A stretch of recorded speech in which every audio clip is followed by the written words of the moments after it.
Dinamika peran Indonesia dalam perdamaian dunia dibagi menjadi dua subbab. Yang pertama yaitu peran Indonesia dalam menciptakan perdamaian dunia melalui hubungan internasional yang terdiri dari 6 poin. Dan yang kedua yaitu peran Indonesia dalam menciptakan perdamaian dunia melalui organisasi internasional dibagi menjadi 3 poin. Nah, yang akan kita bahas pada pertemuan kali ini yaitu subbab peran Indonesia dalam menciptakan perdamaian dunia melalui hubungan internasional dari poin 1 sampai poin 4. Yang pertama yaitu pengertian hubungan internasional. Secara sederhana, hubungan internasional berarti sebuah hubungan antar bangsa, baik antar warga negara suatu negara dan warga negara lain, negara dan individu atau badan hukum, serta negara dan negara. Namun, bila dilihat secara mendalam, hubungan internasional merupakan suatu studi mengenai interaksi aktif antara beberapa aktor yang berpartisipasi dalam politik internasional, meliputi negara-negara, organisasi internasional, organisasi non-pemerintah, dan kesatuan substansional atau kelompok-kelompok atau badan-badan dalam suatu negara, seperti birokrasi dan pemerintah domestik serta individu. Yang kedua yaitu landasan hubungan internasional. Bagi bangsa Indonesia, hubungan kerjasama antar negara merupakan jalinan antar negara yang mengacu pada beberapa landasan hukum sebagai berikut. Yang pertama yaitu pembukaan Undang-Undang Dasar Negara Republik Indonesia tahun 1945 alinea keempat, yang berbunyi ikut melaksanakan ketertiban dunia yang berdasarkan kemerdekaan, perdamaian abadi, dan keadilan sosial. Yang kedua yaitu Pasal 1 Piagam Perserikatan Bangsa-Bangsa atau PBB, memuat ketentuan sebagai berikut. Yang pertama yaitu PBB menciptakan perdamaian dan keamanan internasional serta berusaha mencegah timbulnya bahaya yang mengancam perdamaian dan keamanan. Yang kedua yaitu PBB mengembangkan persahabatan antar bangsa atas dasar persamaan dan hak menentukan nasib sendiri dalam rangka perdamaian dunia. Yang ketiga yaitu PBB mengembangkan kerjasama internasional dalam rangka memecahkan persoalan-persoalan ekonomi, sosial budaya, kemanusiaan, serta menghormati hak-hak asasi manusia tanpa membeda-bedakan suku, jenis kelamin, bahasa, dan agama. Dan yang keempat yaitu PBB menjadi pusat penyelesaian masalah internasional. Yang ketiga, perjanjian internasional atau traktat. Perjanjian internasional atau traktat adalah suatu persetujuan atau agreement yang dinyatakan secara formal antar dua negara atau lebih mengenai penetapan serta ketentuan tentang hak dan kewajiban masing-masing pihak. Kemudian pihak-pihak tersebut terikat oleh kesepakatan, baik pada masa damai maupun masa perang. Pada umumnya, traktat ditaati oleh pihak-pihak yang berkepentingan karena adanya asas pacta sunt servanda atau persetujuan antar negara harus dihormati. Landasan hukum yang terakhir yaitu secara khusus terdapat dalam Deklarasi Hukum Laut Internasional.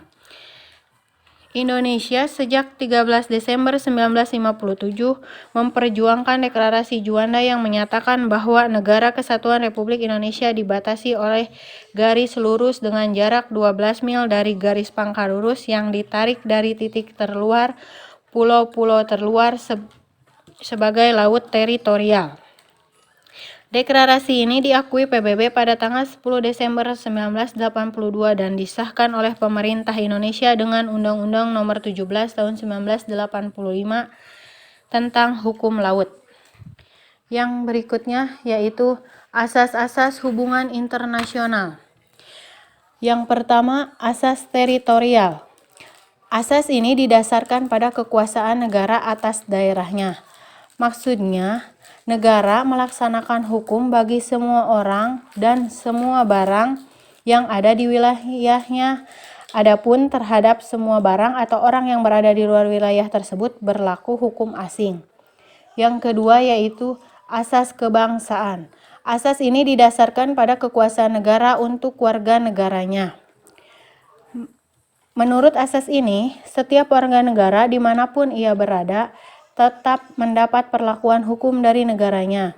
Asas ini mempunyai kekuatan eksteritorial, artinya hukum dari negara tersebut tetap berlaku juga bagi warga negaranya walaupun berada di negara asing. Yang terakhir yaitu asas kepentingan umum. Asas ini didasarkan pada wewenang negara untuk melindungi dan mengatur kepentingan dalam kehidupan bermasyarakat. Dalam hal ini, negara dapat menyesuaikan diri dengan semua keadaan dan peristiwa yang berkaitan dengan kepentingan umum. Jadi, hukum tidak terikat pada batas wilayah suatu negara.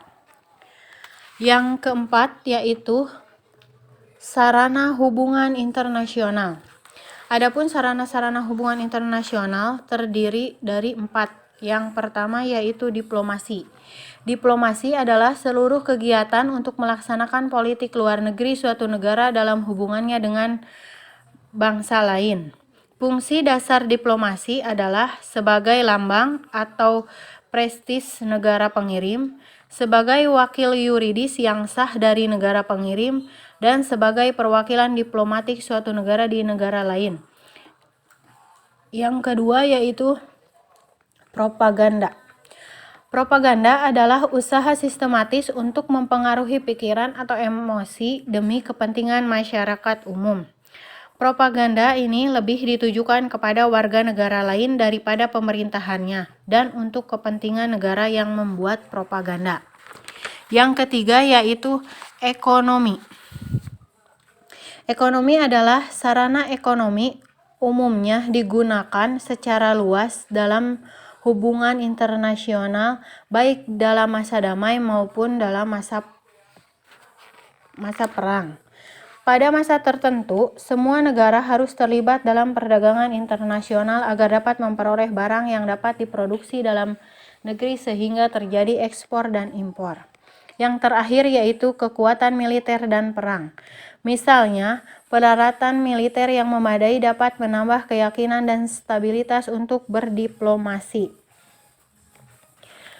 Diplomasi tanpa dukungan militer yang kuat dapat membuat suatu negara tidak memiliki rasa percaya diri sehingga tidak mampu menghindari tekanan dan ancaman negara lain yang dapat mengganggu kepentingan nasionalnya. Dengan demikian, demonstrasi senjata dan latihan perang bersama kerap dilaksanakan untuk menampilkan kekuatannya.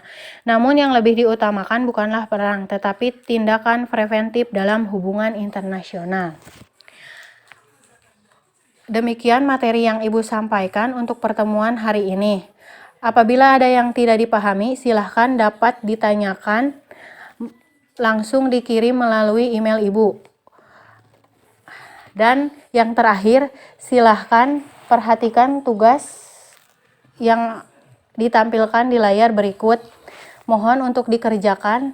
Ibu tunggu tugasnya sampai jam 21.00 waktu Indonesia Barat malam hari ini.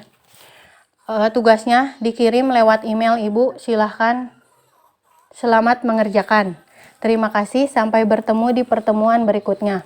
Wassalamualaikum warahmatullahi wabarakatuh.